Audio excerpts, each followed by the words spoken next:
Hello, and welcome to Fantasy Writing for Barbarians. I'm John Negroni. I am a published fantasy author with over 10 years of experience as a professional writer and editor.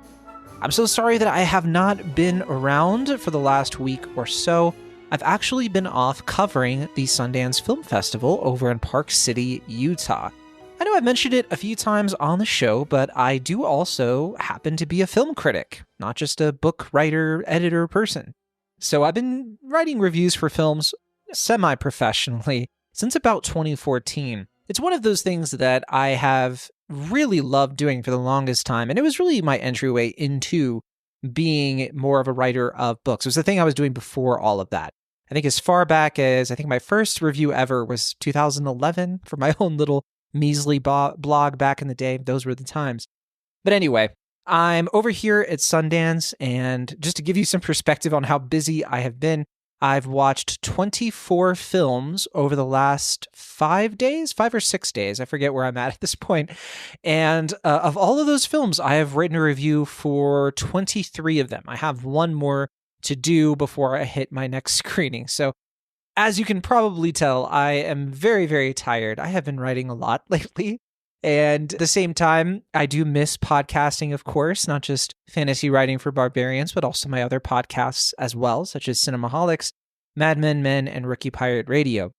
But it's been fun. I love Sundance. If you ever have a chance to attend Sundance Film Festival in person or to check out those films on their online screening, I recommend it for sure. I say that, of course, as a film critic, and I'm afforded a lot of privileges there in terms of I get to watch the films for free. But at the same time, if you're also an aspiring film critic, hey, that's one of the perks. But anyway, we're here to talk about something that I've been wanting to talk about for a long time. That's right. For once, I actually know what the topic is going into this episode. And that is because while I've been away, Natalia found something for me that she knew I wanted to talk about at some point, but we were just kind of waiting for the right time or the right prompt to bring it up. And it essentially boils down to the worst writing advice I've ever received. It's been a running theme on a lot of episodes of this show, so newcomers, get ready. You're gonna hear one of my hot takes, I guess. But yeah, that's right. So Natalia found this for me and sent it over, and I genuinely, when I looked at it, I genuinely was like, oh, okay, so I probably should wait till I get back from Sundance, but why not just do this while I'm still in the middle of Sundance? Tomorrow's my last day attending in person. I still just, after that, I'll have online screenings once I head back to the Bay Area. That said, I couldn't wait. I wanted to do an episode for you all, especially this one, because it is near and dear to my black heart. So without further ado, let's take a look at this. All right, so this is from Funeral Biscuit, and they write in the r/writing subreddit on reddit.com. This was posted 2 days ago, and they wrote, "What is the worst writing advice you've ever received that you followed for far too long?" They go on to write, "I was watching some of Brandon Sanderson's lectures on YouTube, and he mentioned how some people will give you bad advice, quote, for you, and how even his own lectures would give advice to students that was bad for them. It got me wondering, for you, what was the worst advice you ever received that you thought was important to follow for a long time until you finally realized it was bad advice for you?" So I love that they're referencing Brandon Sanderson's new lecture series, and generally all the lectures on there that he's done over the years. I think I brought this up an episode or two ago. He's doing his lectures again week to week. And so if you don't know Brandon Sanderson, well, first of all, as a fantasy writer, you should definitely get up to speed on who he is, because he is one of the most successful fantasy writers of the modern day right now. He is a very, very successful writer. He has a lot of books out, and he's found a lot of success. He helped complete the Wheel of Time series when Robert Jordan tragically passed away. That was actually how Brandon Sanderson kind of got his foot in the door too, into mainstream publishing. But all that aside, his lectures are really good. And the first one he did for this new series, he did mention this. So I remember this specifically. And aside from that, though, I have been wanting to talk about this because bad writing advice is a tricky thing, because it's not like bad advice doesn't sometimes work. Or sometimes bad advice, like, how do you judge it? What makes it bad? Because sometimes bad writing advice for somebody could be good for somebody else. So when we're talking about this, the first thing I want to get out of the way is that technically there's not really such a thing as like bad advice or good advice. There really is just a bad interpretation of advice. And a lot of the time, one of the skills you're going to have to learn for yourself that you probably didn't see coming is learning how to discern feedback and critique. This applies to when you share your story with other people, because sometimes you're going to get bad advice on what to do to maybe fix your novel and all of that. And so it is a skill set to be able to discern the kind of advice that people are giving you. If your problem is that I don't know where to start with my novel, or I feel like my prose isn't very good and I need advice, blah, blah, blah. Learning how to discern the good advice for you versus the bad advice for you, that's the key. But for me, I think there is one thing that I consider the worst writing advice. And it's not because it is the most pernicious thing that never works and everybody hates it and it's awful, blah, blah, blah, but because it is so widely accepted and normalized that it is often mishandled, and I think is crushing the souls of so many writers who could otherwise be fantastic. And that advice, you guessed it if you've listened to this show many times, is just write. This is the advice that you see a lot, especially on Reddit. You see it a lot on YouTube and places where people are just trying to, the goodness of their hearts, be like, hey, I know you're dealing with writer's block right now, just write. Even if it sucks, just write. I see posts like this all the time. They're just paragraphs of like, are you struggling with the characters? Just write. If you're doing this, just write. Just write. And you'll write 10,000 words and it'll fix your problems. And I think this advice is not good for most people. And in fact, I think that it is bad in a way that is deceptively bad, because it seems like good advice, because it seems like you're just powering through the problems. There's an old adage about how there's a similar piece of advice that's not very good, and that is practice makes perfect. It's not good advice because it's so easily misinterpreted. If you just practice and you practice in the wrong way, that does not make perfect. There's more nuance to that. You have to practice a certain way, but people take that as like, as long as I practice and I do the same thing 10,000 times, it's like that James Gladwell book or whatever it is, where it's like 10,000 hours and you're an expert. There is such a thing as working smarter, not harder. You know, that's another axiom for you. And there is such a thing as just writing and then only, writing in a way that's causing the problems in the first place, and then ending up wasting your time, burning out, and quitting.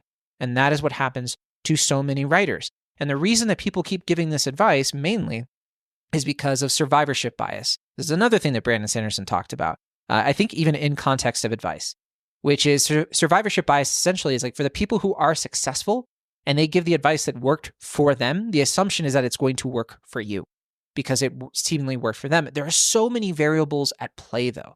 And what I mean is there are so many reasons why somebody might have found success. And maybe they were a person who just wrote no matter what, and they just kept writing and writing and writing, and that worked for them.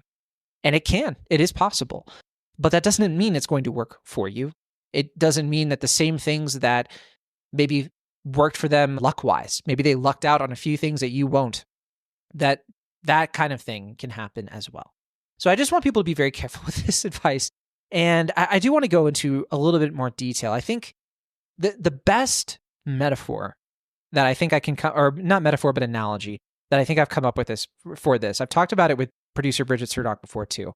I think of it like you're hiking in the woods and you're trying to get to the top of a mountain, and you can see the top of the mountain. But of course, it's very challenging to hike through woods and climb mountains because it's not always clear where you're going. There's not always a trail. And trails can interlap, and you run into other people along the way. Some people are going to get there faster. You have to go up the mountain a certain way because some parts of it are going to be impassable, right? So let's say you're trying to do this. You're hiking, and you're trying to do this in a way where you're going to make it to the top of the mountain before you're too exhausted, right? Or you have to turn around and you get lost and all that. And let's say you run into somebody and their advice to you, they're like, oh yeah, I just got to the top of the mountain. And you're like, how did you do that? Just hike. Just hike. Just keep walking. Keep walking. Keep walking. You'll figure it out. And you'll get better and better at it because you're going to recognize more of the terrain. You're going to figure out, you're going to make these mistakes. You're going to go down the wrong trails. And then you'll figure out the right trails. And you look at that and you're like, okay, so you're basically telling me to hike for 7 straight days.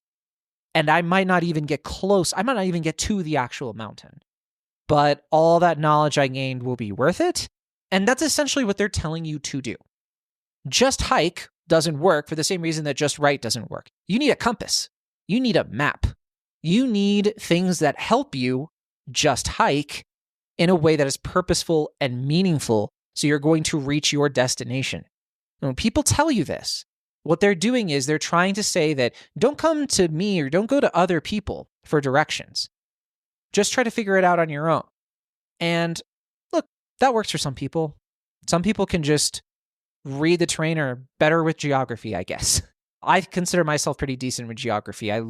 Whenever I visit a new place, I love to explore new cities and just walk around them on my own and figure them out.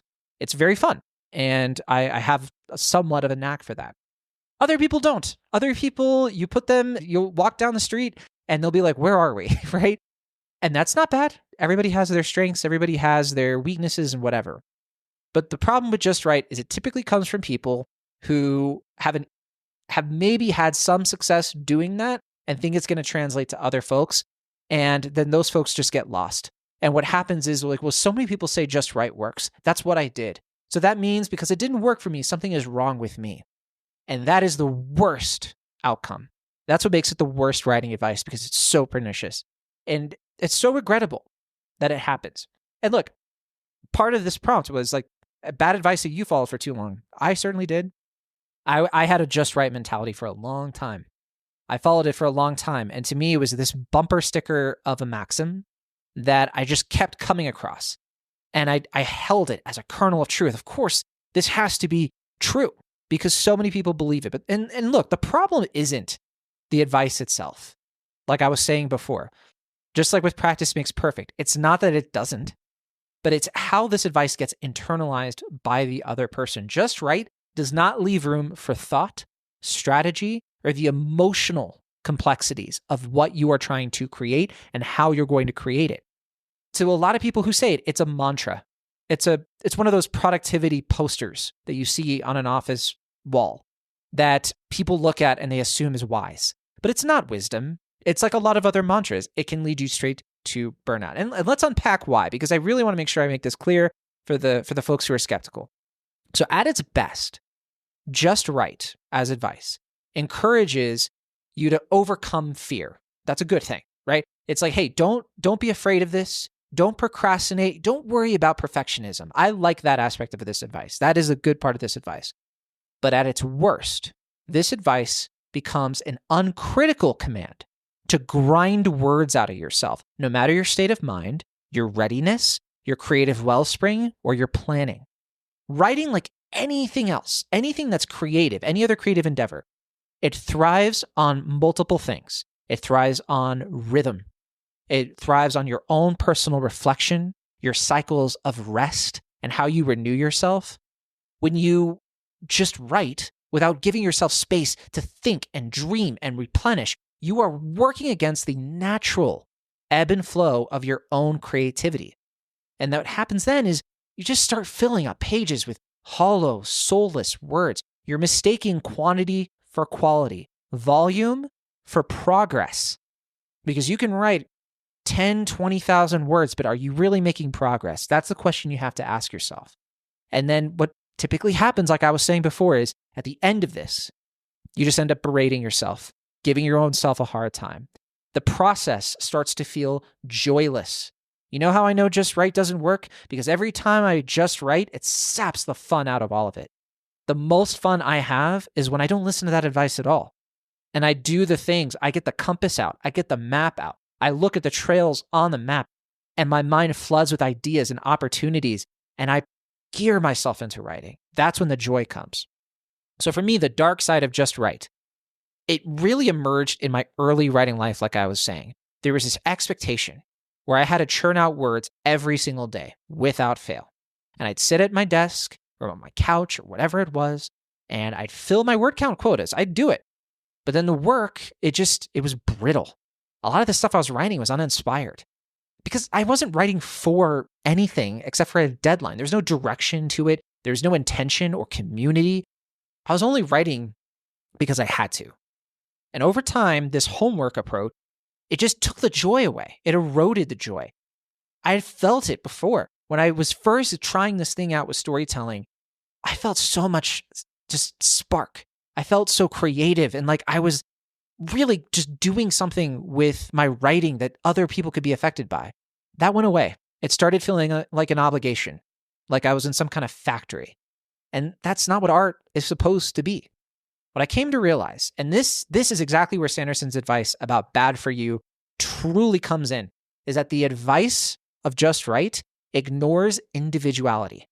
Creative people are not identical machines. We don't have all the same process, needs, or triggers for inspiration. That's why I'm just one of many resources for giving you advice, because some of what I have to say might resonate with you. A lot of it might not, and that's okay. That's why I am doing this, because I've gone through this thing where I want people to be inspired by the stuff that works and to be able to discern what they shouldn't do that I recommend, right? And look, for a lot of people, just right as advice, it can do good. It can unlock a floodgate. But for too many others, it just grinds the process to a halt. It turns it into an unforgiving schedule that for a lot of people is just not going to be successful for them. I've especially noticed it with American writers. Something about the American education system really just kind of hinders this kind of thing, where I don't always see that with folks from other countries. So I should give that little bit of a caveat. But either way, no matter where you're from, what can work for one writer, even a brilliant writer who is a genius master, whatever, it can be poison for somebody else. But the antidote to that poison I have found is balance. Yeah. Just right. Right. But right purposefully. Step back when necessary. Recharge yourself. Write in bursts when the inspiration is striking, and then take breaks to research, brainstorm, revise certain things that you feel like need to be revised. Creativity is not about just constantly outputting. We're not robots. It's about aligning your efforts and your inspiration. And when you run low on one of those two things, you work on refueling the other. Effort is going to come down to mental, physical stuff. It is an effort for me to write. You need to fuel that effort by resting. Inspiration. You need to fuel your inspiration. When you feel like the words aren't coming, the ideas aren't flowing, you need to fuel that inspiration by having conversations with other writers, reading other books, exploring outside of your genre, all the stuff we talk about on this podcast. So look, if just right does feel wrong for you, maybe it's time to just stop. Let yourself not write. Think instead. Dream. Daydream. That's my first writing was daydreaming when I was a kid, even before I could write. I was daydreaming my entire childhood. All I wanted to do was think up stories. The stories that I would see on TV, the anime and cartoons, whatever it was.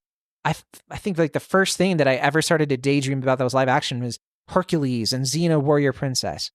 And that opened up all kinds of other doors for me to start wandering through stories that resonated all over the place. Art, history, the natural world, the stuff that really creates that itch for you. And if you're feeling like, again, the words aren't coming, giving yourself that space and waiting for the spark to come back and doing whatever you can to facilitate that spark coming back, that is going to put you on the right path, the right trail to the top of the mountain. Because writing is not just doing something. It's not just an act of doing.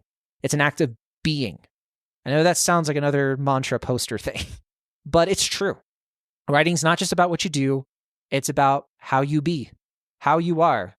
Because sometimes the most productive thing you can do is nothing at all. It's the same kind of principle as running in silence. Sometimes it's good for you. Sometimes turning everything off, taking off your smartwatch.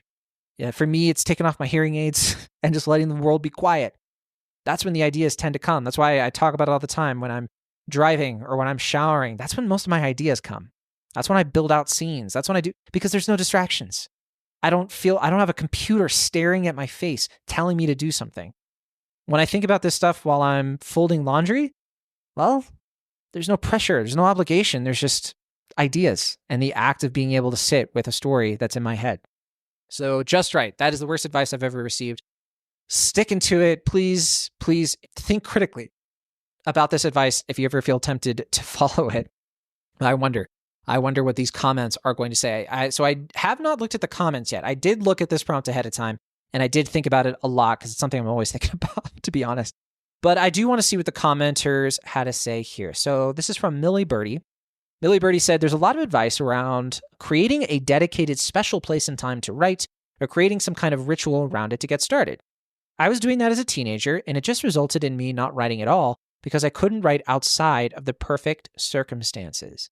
Yeah, this is a tricky one because I like the idea of it, having a nice little special place, a quiet space that's just for you. But I have to agree with Millie Birdie that I definitely much prefer this idea that I can write anywhere. And, there are certain places where I'll never be able to write. I can't really write in coffee shops. It's too distracting. But the idea of I can write on my phone when I'm in line for something. Or if I am at the gym on the treadmill, I can write on my phone. If I'm at a bar and I decide to have a couple of beers, I've written entire chapters doing that, and it's kind of fun. But I don't do that as much anymore because I don't really drink much anymore. But there are all kinds of other ways to open your mind up to other possibilities of writing. Because to me, I never would have thought about writing on my phone. Who does that? But of course, I'm not writing most of my stuff on my phone, just some things. And it's kind of a freeing way to write because you don't have to open up the laptop, get the charger. You just take the phone out and you just look at it. But that doesn't work for everybody. Some people are like, if I look at my phone, my mind just isn't going to be able to process prose. I'm like, that's all right. For me, that was the same deal. I wasn't able to do that either until I think eventually I just started doing it anyway. And there you go. But it's one of those things where it's not going to work for everyone. But yeah, a dedicated writing space or time or whatever, it does kind of put you in a box that might not be right. And for other folks, they need that because that box, that space is the only space they might be able to procure for themselves if they have a very busy life, a very loud household where they do have to set that time aside. That's of course a totally different story, right? And taking it back to Brandon Sanderson, I think that's his process as well. He literally writes all night. He sleeps during parts of the day and he writes at from midnight to 4 in the morning or something like that because there are no distractions. And that works for him. Doesn't work for a lot of people, but there you go. All right, so XISLE1482 writes, the whole, quote, said is dead thing, and to avoid using said like the plague. Interesting. So I think what they're trying to say is that's two pieces of advice, I guess. So said is dead. I think they're referring to no, it's not two pieces of advice. It's saying the same thing. Basically, don't use said when you're writing, use other words. I do think that a lot of people are going to disagree with this one. This comes down to personal taste. It's aesthetic. And you are the one who decides the aesthetic of your novel. If said doesn't match the vibe of your novel, that's okay. Because you're looking for readers who are going to match your vibe. And there are some readers who they do want everything to just be said, because they don't like exclaimed. They get bent out of shape if you say he growled, even though you can't talk while you're growling or whatever. You're not going to be able to please everyone. You just kind of have to please yourself in this scenario and just be good at it. Refine how you use those other words. A good, for me, short of a rule of thumb there is if I can just say said and the emphasis needs to be on everything else, then I use said, or I don't use said at all. I don't use any dialogue tag. What I typically like to do is, especially if I don't want to say he said it coldly. I think there's going to be a better word to do that, right? He said in a chilling way, or he chillingly growled, whatever it needs to be. But this is also a space where people get a little snobby about adverbs. And I think that adverbs, if you run into them, they're not the end all be all. If you need to use an adverb, you need to use an adverb. But if you can avoid using an adverb, you should consider it because it cleans up your writing, makes it easier to read. But yeah, this is a whole other discussion topic we don't have to get into. Ancient Balance wrote, don't worry about making it legible. That's what editors are for. Oh, I've never heard that advice. That is terrible advice. I can't believe someone told you that. You're the first editor, and if it's not legible to the editor, you're creating a lot of problems for yourself. Exciting Web 244 said, wait your turn. Typically said by writers who think they're on the cusp and who think it's their turn. There are no turns, there's only alignment. If the book you wrote aligns closely enough with the kind of book a publisher wants to make, you're going to get a book deal. And the only way to find out is to get your work out there in the world. Yeah, that is terrible advice that I never hear. I feel like hopefully this has gone out of style, this gatekeeping approach. I never hear it though from people. If anything, I see a lot of folks celebrating debuts because they can invigorate the industry and they can be good for everybody in a certain way. Cursed Tale wrote, you don't have to write in order. If you're stuck, you can skip to writing the fun parts. And they say, if I write all the fun parts first, and the only thing I have to look forward to are the hard parts. If I keep my head down and write, though, and have a fun scene to look forward to writing next. I think a better version of this advice, because I do agree, like, you should write in order to some extent. Like, it's okay to write a scene in a future part of the novel just to get a feel for it, but the actual drafting of the novel, you need to do it in order, because one of the main things you're writing for is the edit and the flow.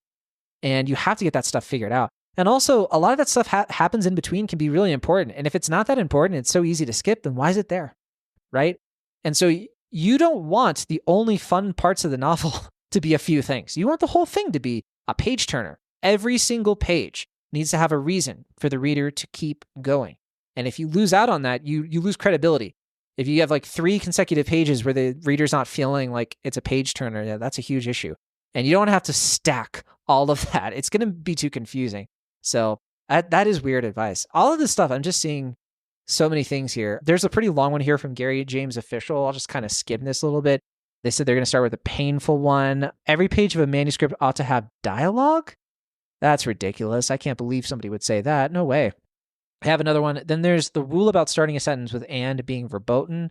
No, just no. Yeah, I never see this anymore. I feel like this is more literary stuff. Fantasy, we don't really have to deal with that, because fantasy, we're not quite as, we don't have as many quibbles. And then, a bunch of minor authorial tics seem to be the product of loose writing, which are more flavored than simply being bad writing. They're just kind of going on and on. And they're just saying rules are meant to be broken, that kind of thing. So, yeah. Let's take another look, maybe one more.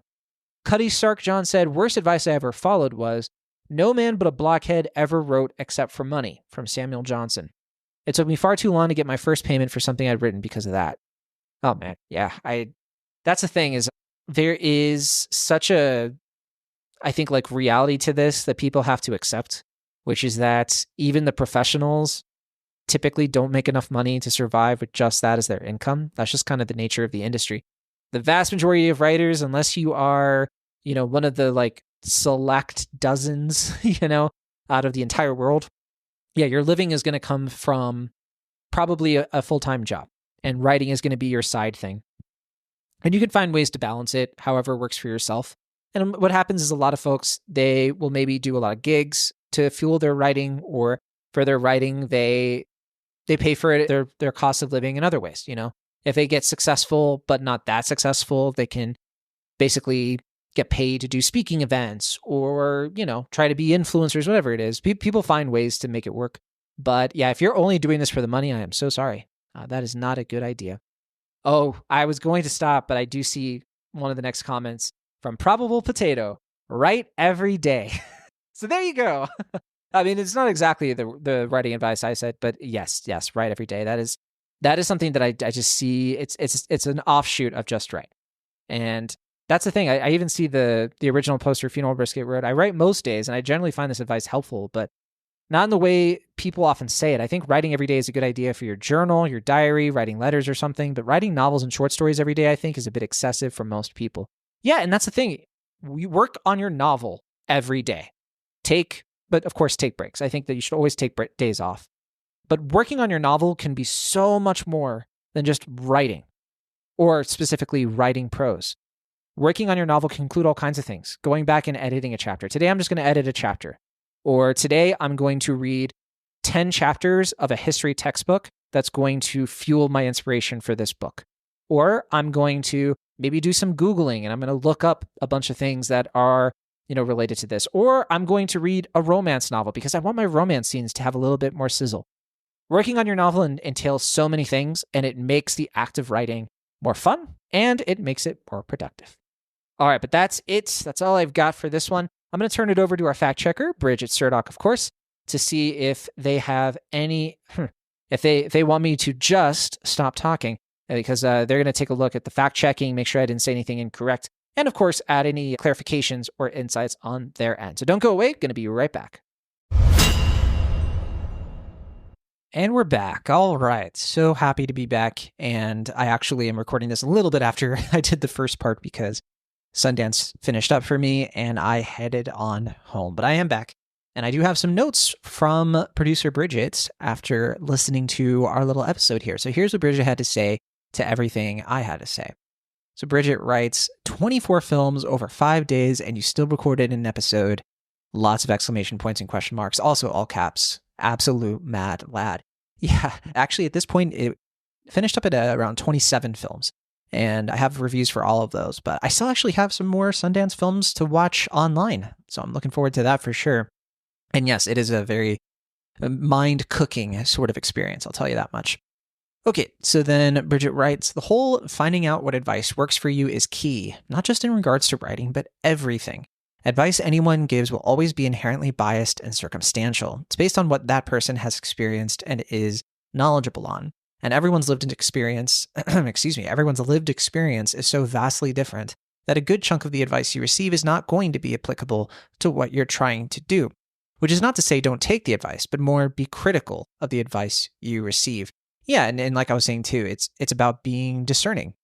Being discerning about the advice. And sometimes when you get advice, it's good to try different things because sometimes it does really work. Sometimes the advice works and everything. It's just the key is if the advice doesn't work, to not then assume that it's not working because of a problem with you or that, I'm just not good at this or whatever. It could just be, it's not your strength or this advice doesn't work for you, but it's okay to try it. It's tough. It's tough, especially when you get the advice from somebody who is a mentor figure, somebody more successful than you. You can feel the pressure to sort of go along with what they're saying. But part of being an author and having creative authority over your work is making tough decisions, right? I think that there's something to be said about the type of people who go on to be pretty successful tend to have like an entrepreneurial mindset. And that mindset usually translates to things like being way more gung-ho and pushy and selling their books like very aggressively, which for a lot of people listening is probably shuddering at the thought of that, right? But there's some truth to that if you're able to refine that skill a little bit, it can kind of help you out a lot because there's a little bit of an arrogance to sometimes be had that I don't love arrogance. That's not to say it's a good thing, but it is something that can, it can kind of help you get through some tough hurdles. But again, be you, just be you. That's all you can do. Bridget wrote, that being said, quote, just right, end quote, sucks. Survivorship bias is such a good way to explain how this advice and others like it can be detrimental. Your hiking analogy made me laugh like an evil henchman when you got to just hike. Yeah, and that was like I was saying, it's a metaphor that I think really, really helped me crystallize why this advice bothers me, because it's the same kind of thing that bothers me, like with the hiking thing, where you're trying to solve a problem or you're trying to get something done, and the people giving you the solution are just being kind of condescending in a way or patronizing of like, just right. It's like, what, you think that I didn't know that writing is what I'm doing here? Like, the idea is that like you're having an issue, just write, even though you're having that issue. It's the sort of thing. It's like if you're hiking will solve the problem. It's like hiking got me into this problem of getting lost. And so telling me to keep doing something incorrectly, it's a very frustrating thing. And again, it turns you around in so many ways in terms of being able to understand like the mistakes you're making. Bridget also wrote, listening to this ep, I think I figured out what about Just Right works for me and what doesn't. Just Right is almost like a jump start. You need that to get the engine going. Sometimes you just gotta sit down and start writing. And sometimes, for me at least, telling myself you just gotta do the thing and listening is what it takes to give myself and my brain a jump start. And then once I'm in it, once the engine is going, I write with intention. So Just Right is like jumping a car. You gotta get the engine going, but if you just start driving forward, you're gonna crash. You still need to follow the road in front of you. If you're having a hard time starting to write because the motivation is there, or it's been a minute since you wrote the particular piece you've come back to, or whatever the reason may be, just write to get the gears flowing. You gotta let the engine warm up and run a little bit, and then go for a ride. Hop on the highway or take the scenic route, or even just go down the street a little bit to make sure the engine's still good. And if the engine's still not working properly, pull over and fix it. Maybe call for help if you don't do it yourself, or if you can't do it yourself. Maybe just let the engine rest a little bit longer. But that jumpstart can only get you so far on its own. I think the thing with this too that I would add is just that when people say that like just right, if you feel like you are in this place where you just kind of need to like warm up a little bit and just kind of get into the rhythm and the groove, one thing you can do that's less committal is you can discovery write some notes, right? You can write a scene without any pressure or expectations, or you can write something totally unrelated to what you were doing, like a short story. And a lot of the time, that is what's going to help put you in the right headspace to work on the main project you want to work on. So what I mean by discovery writing a scene, let's say you have like a novel, you kind of have the bare bones of it. You kind of know how it's going to end, but you're struggling maybe with the world building, for example. Maybe you've written a couple of chapters and you're like, I don't know if this is working. What you can do then is, instead of like, just write the chapters anyway, you can just write maybe one scene that you really want to write. And I know I've talked about this. I think somebody mentioned this in one of the comments, kind of doing a nonlinear thing. But specifically, you could just stop for a second and do a scene where, okay, what would a scene look like if it was these two characters? I want to imagine it. And then you start writing it. And that can kind of jumpstart your creativity. I do this a lot with, I've mentioned this before, doing a letter that the main character is writing to themselves or to somebody else to explain what's going on to them. It's a discovery writing exercise. It's not something I intend to have in the novel itself, but it's just something that kind of helps me take a deep breath with the work and not be writing and editing as I go. Not feeling like I'm writing every sentence like it's the end all be all and it has to be amazing, but more so I am discovering the story and what the story could be. The reason I prefer doing short stories, though, over stuff like this, at least these days, is because with the short story stuff, you get a sense of accomplishment if you actually finish something. It doesn't feel like you are just spinning your wheels constantly, but if you're just like, you know what, I'm going to write a 1,000-word short story. You can do it in a day. And not that you're going to get it super polished and ready for, prime time or something in a day, but you can finish it. You can write it, kind of plan it and do all that stuff. That can go a long way to reinvigorating your kind of like writing engine, to borrow from Bridget's analogy. And you can do that, again, without feeling a ton of pressure of like, I have to make progress on this novel. Chances are, if you try to make progress on your novel before you're ready, you're not going to make any progress. Bridget wrote, "You wear hearing aids?" I do. I thought Bridget knew this. Yes. I've been wearing hearing aids for 6 years. Yeah, just about 6 years now.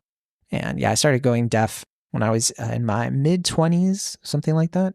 So yeah, I wear them. If I don't have my hearing aids in, I can't really hear much at all. Bridget wrote, "I struggle writing prose on my phone, but dialogue, that always flows pretty well on my phone. I've written entire scenes on my phone just in dialogue with half-assed dialogue indicators to make sure I know who is speaking when I go back to it later." Yeah, I used to really struggle with writing prose on my phone as well. I still don't love doing it, but what kind of got me to the point where I could do it was starting with editing on my phone. That's something I've been doing since Killer Joy, so 2016. That was a case where I would go to the gym and I realized that I could just read what I had written so far on my actual phone and I could edit as I went. And what ends up happening is you do that enough times that you're like, I kind of want to just write this scene, but you're like, I don't want to have to get off my phone and go do something. You're like, I'll just write it here. It's just quick. It's a real quick thing. Next thing you know, you start getting used to it, and then you start just writing entire prose. I've written entire chapters this way, but it's not my preferred. Typically, I sit down at a computer and I write. It's just one of those things where I think that writing requires so much momentum, and that was kind of the heart of the reserving like a special place in time. What I like about being ready to write anywhere, or at least to take notes anywhere, is that then you never lose that momentum just because life circumstances mean that, this day I'm not going to be able to do that because I have to do this or whatever.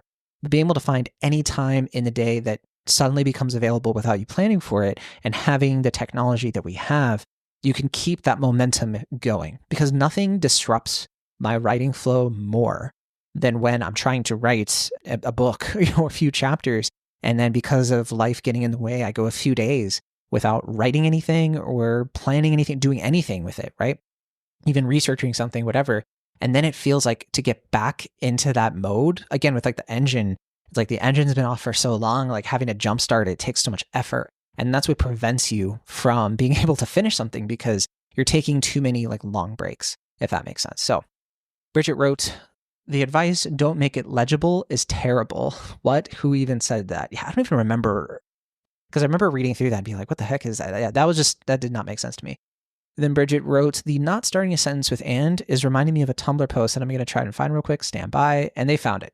"You can prize starting sentences with and or but out of my cold, dead hands."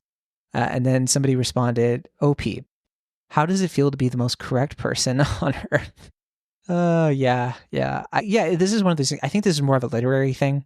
And that's why, because we were in the writing subreddit. We weren't in the fantasy writing subreddit. So yeah, I've come across a little bit more prescriptive advice in terms of people being very prose or purple prose, flowery prose. Basically, what I'm trying to say is a lot of the time in that subreddit, you find a lot of folks who are literary writers.